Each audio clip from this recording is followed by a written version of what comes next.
আসসালামু আলাইকুম ওয়া রাহমাতুল্লাহি ওয়া বারাকাতুহু। নাহমাদুহু ওয়া নুসাল্লি আলা রাসূলিহিল কারীম। আম্মা বা'দ। প্রিয় দর্শক, আজ আমরা আলোচনা করব এমন ৫টি কাজ রয়েছে, যে ৫টি কাজ যদি আমরা করি, তাহলে আমরা যতই সম্পদ উপার্জন করি, আমরা যতই টাকা উপার্জন করি না কেন, আমরা আমাদের ব্যক্তিগত জীবনে, পারিবারিক জীবনে আমরা শান্তির দেখা পাবো না। আমরা সুখ শান্তি অর্জন করতে পারবো না। ৫টি বিষয়ের মধ্যে ১ নম্বর বিষয় হলো মিথ্যা কথা বলা। মিথ্যাবাদীদের উপর স্বয়ং আল্লাহ তাআলা নিজেই লানত বর্ষণ করেছেন।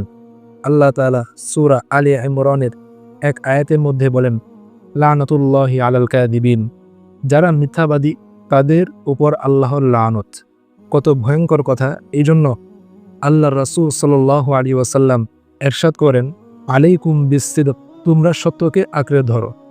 ফাইন্নাস সিদকা ইয়াহদি ইলাল বির, কারণ সত্য এটা তোমাদেরকে কল্যাণ কাজের দিকে, ভালো কাজের দিকে, পুণ্যের কাজের দিকে তোমাদেরকে নিয়ে যাবে। আর পুণ্যের কাজ, ওয়া ইন্নাল বিররা ইয়াহদি ইলাল জান্নাহ, আর পুণ্যের কাজ, ভালো কাজ এটা তোমাদেরকে জান্নাত পর্যন্ত নিয়ে যাবে।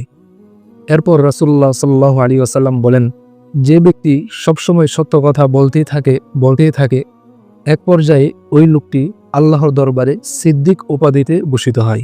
এরপর রাসূলুল্লাহ সাল্লাল্লাহু আলাইহি ওয়াসাল্লাম ইরশাদ করেন, ওয়া ইয়্যাকুম ওয়াল কিযবা, তোমরা মিথ্যা থেকে বেঁচে থাকো। ফা ইন্নাল কিযবা ইয়াহদি ইলাল ফুজুর, কারণ মিথ্যা এটা পাপ কাজের দিকে ধাবিত করে, তোমাদেরকে উদ্বুদ্ধ করে।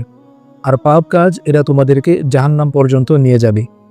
যারা সবসময় মিথ্যা কথা বলতেই থাকে, এক পর্যায়ে এমন হয় যে আল্লাহ রাসূল বলেন, সে আল্লাহর দরবারে কাযযাবুন, অর্থাৎ অধিক মিথ্যাবাদী এই নামে আখ্যায়িত হয়ে যায়। এজন্য আমরা মিথ্যাকে পরিত্যাগ করব। দ্বিতীয় বিষয় হলো হারাম পথে সম্পদ উপার্জন করা। হারাম পথে সম্পদ উপার্জন করলে কখনোই অন্তরে শান্তি আসে না। আল্লাহ তাআলা সূরা বাকারার এক আয়াতের মধ্যে বলেন, ইয়া আইয়ুহান নাসু কুলু মিম্মা ফিল আরদি হালালান তাইয়্যিবা, হে মানুষ সম্প্রদায়, তোমরা জমিন থেকে হালাল খাবার ভক্ষণ করো।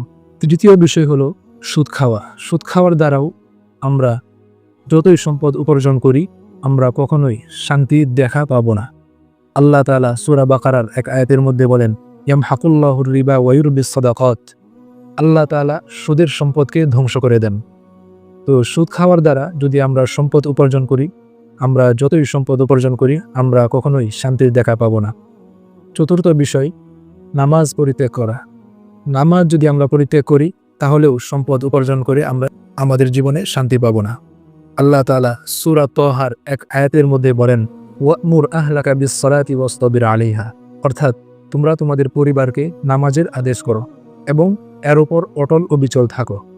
লা নাসআলুকা রিজকা, আমি তোমাদের কাছে রিজিক চাই না, নাহনু নারযুকুক, আমি তোমাদেরকে রিজিক দিব। এতে বোঝা যায়, যদি আমরা সঠিকভাবে নামাজ আদায় করি, আল্লাহ তাআলাই আমার রিজিকের ব্যবস্থা করবেন। পঞ্চম বিষয় হলো আত্মীয়তার সম্পর্ক ছিন্ন করা। আত্মীয়তার সম্পর্ক বজায় রাখাকে রাসূলুল্লাহ সাল্লাল্লাহু আলাইহি ওয়াসাল্লাম রিজিক বৃদ্ধির মানদণ্ড হিসেবে উল্লেখ করেছেন।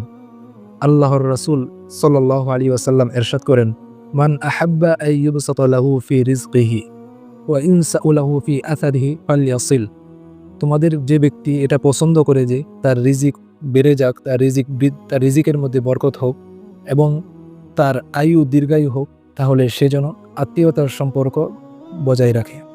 এই ৫টি কাজ যদি আমরা করি, মিথ্যা কথা বলা, হারাম পথে সম্পদ উপার্জন করা, নামাজ পরিত্যাগ করা, সুদ খাওয়া এবং আত্মীয়তার সম্পর্ক ছিন্ন করা, এই ৫টি কাজ যদি আমরা করি, তাহলে আমরা রিজিক উপার্জন করে, সম্পদ উপার্জন করে আমরা কখনোই শান্তির দেখা আমরা আমাদের জীবনে পাবো না।